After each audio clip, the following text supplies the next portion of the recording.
jembatan. So kejadian begitu jembatan ambruk. Nah, terus kita kan langsung lihat di situ kan ada orang-orang yang lagi bawa nonton di situ kan tuh kejadian, pas kejadian. Terus kita langsung suruh Bapak itu suruh angka yang apa boleh mau angka dan ternyata diangkat cuma baju tuh yang bisa diselamatkan loh situ.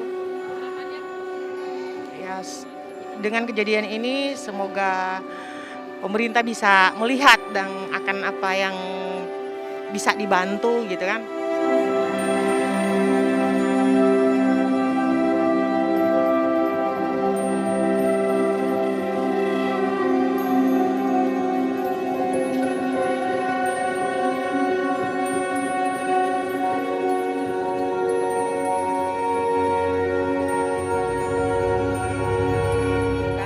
Baru kita evakuasi. Jadi pasti ada tahapan-tahapan perencanaan yang akan dilakukan oleh pemerintah daerah dengan masukan dari semua pihak supaya memang masyarakat kita bermukim di lokasi yang aman.